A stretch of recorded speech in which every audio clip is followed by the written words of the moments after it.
The Illinois Chiropractic Society, we're constantly working behind the scenes to protect your practice, to advance the profession, and to make sure that your voice is heard where it matters the most.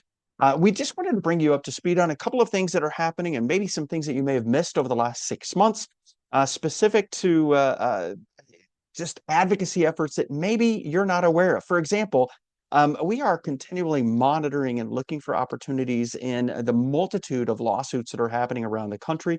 For example, the lawsuit against Multiplan right now that is addressing what we also believe are anti-competitive measures that they're taking, and that's being handled at the court level. In fact, many of you probably didn't even realize that the Department of Justice at the federal level has recently made comments to the courts supporting the furtherance of action in this particular case and ensuring that anti-competitive practices aren't continuing. And so we monitor those types of things to make sure, again, that your voice is appropriately heard.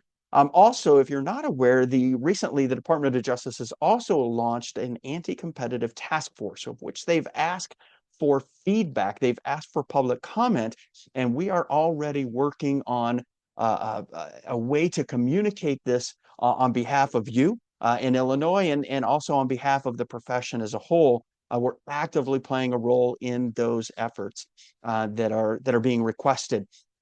Other things that are out there that we're following. If you didn't catch it, United Healthcare and the Medicare Advantage and the prior authorization requirements that began last year, we actually addressed that. Went to the CEO of their Medicare Advantage division and addressed this directly with their CEO and asking for changes. Now, there were some changes made earlier this year. We don't believe that they went far enough, but we believe that our role in that also aided in the advancement and correction that took place by United Healthcare. Again, we don't believe it was far enough. We still believe that it's incredibly restrictive. We still believe that it hinders patients' progress in care. And we're still opposed to the current policy as it exists by United Healthcare for the Medicare Advantage plan and for many prior authorization programs that are in place because of the restrictive nature and the harm that comes to your patients as a result.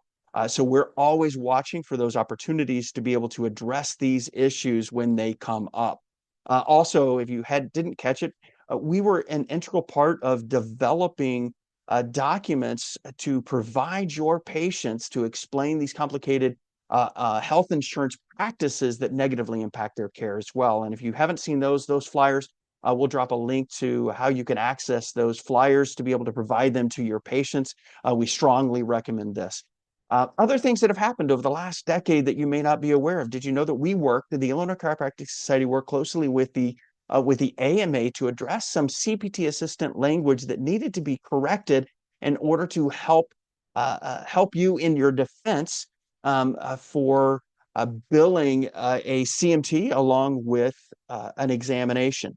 And why that matters is because insurance companies were using the previous CPT assistant language as a weapon against our doctors and for support in denying many of those cases. Now, we know that problem still persists, but we believe that the work that we did in 2018 positively impacted that and helped correct many of those practices then and prevented it from advancing further and continuing to create additional harms to your practice. We're still working on ways to better that as well and help you in those regards. Now, this is only just a few items that we're addressing from a national perspective, from a state perspective, and from a court's perspective, and we're always watching these things. But we also want to make sure that you know that over the last decade, approximately 50,000 different pieces of legislation have been introduced in Illinois.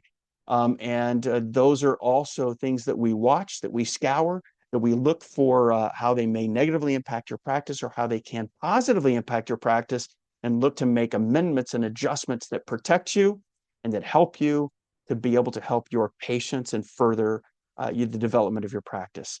We just want to make you aware of these things that are happening, that we do behind the scenes that maybe you weren't aware of. Hopefully this information helps you out and encourages you in why you invest in the Illinois Chiropractic Society and why you should invest in the Illinois Chiropractic Society. We'll catch you next week.